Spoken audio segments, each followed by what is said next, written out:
මේ දවස්වල ආණ්ඩුව ලෑස්ති වෙමින් ඉන්නවා ලංකාවේ ඉතිහාසයේ පළවෙනි වතාවට කරන විශාලම සංගණනය තමයි ඔබ කවුරුත් දන්නවා ලේන්නු කියන දඬු ලේන්නු නේ දඬු ලේන්නු ඊළඟට මොනරු සහ මොනවද තව රිලවුන්ගේ සංගණනය.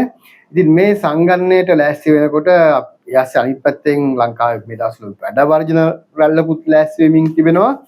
ඉතින් මේ වැඩ වර්ජන රැල්ල ගැන පොඩ්ඩක් කියන්න ඕන. මොකද ඔය සංගණනයට සහභාගී වෙන්න බලාපොරොත්තුෙන් ඉන්න අය ඉන්නවනම් නේ. මොකද එදාට අපි තව සංගණනයක් අපි කරනවා. ඒ කියන්නේ ආණ්ඩුවත් එක්ක තවමත් කී දෙනෙක් රටේ ඉතුරු වෙලා ඉන්නවද කියලා අපිට සංගණනය කරගන්න පුළුවන්.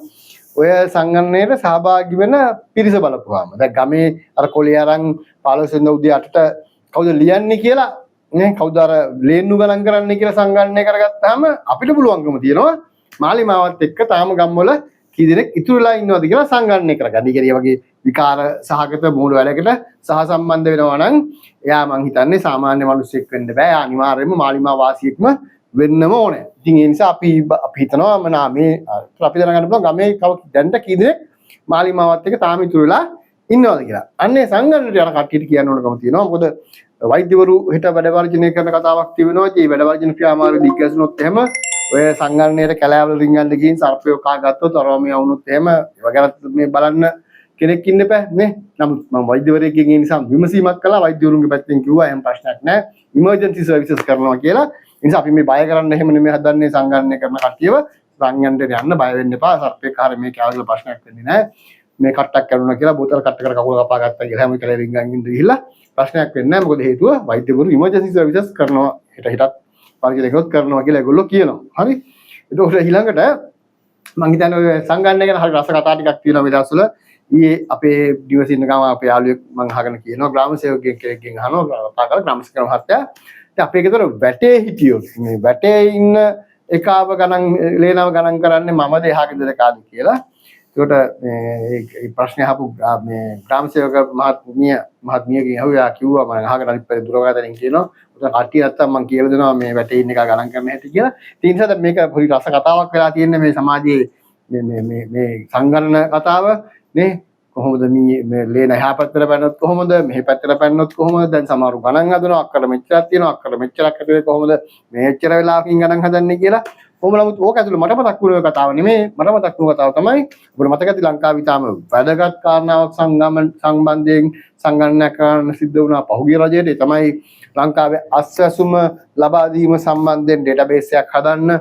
ඒ අස්වැසුම ප්‍රතිලාභීන් පිළිබඳව මේ සංගණනයක් කරන්න. ඒක ඉතාම වැදගත් කාරණාවක්. රට ආර්ථික අර්බුදයක ඉන්නකොට රට බංකොලොත් වෙලා තිබෙනකොට විශාල පිරිසක් ඒ බංකොලොත් භාවයෙන් පීඩනයට ලක් වෙලා ඉන්නකොට රටේ සල්ලිත් නැහැ. නමුත් උන්ට සහනාධාරයක් දිය යුතුයි. ඒක සල්ලිත් නැති වෙලාවක සහනාධාරයක් දෙන්න ගියාම හරිම කෙනාට කොහොමද දෙන්නේ කියන ප්‍රශ්න එනවා. ඒ ප්‍රශ්නේදී ඇත්තටම දේශපාලනිකව හේතු හරි වෙන මොනවා හරි පෞද්ගලික සම්බන්ධකම් හරි මත නුසුදුසු අයට ලබා දෙන වෙනුවට සුදුසුම අයට ලබා දීම සඳහා වෙච්ච ක්‍රයිටීරියා ටිකක් හදලා ඒ ක්‍රයිටීරියා ටික ෆිල් කරන්න කියලා ඉවරලා ලබා දුන්න වෙලාවේ අපිට ග්‍රාම සේවක මහතුරු ඒගොල්ලන්ගේ වෘත්තීය ප්‍රශ්න ගණනාවක් ඉදිරිපත් කළා. මෙන්න මේ වෘත්තීය ප්‍රශ්න නිසා අපිට එන්න බෑ කියලා.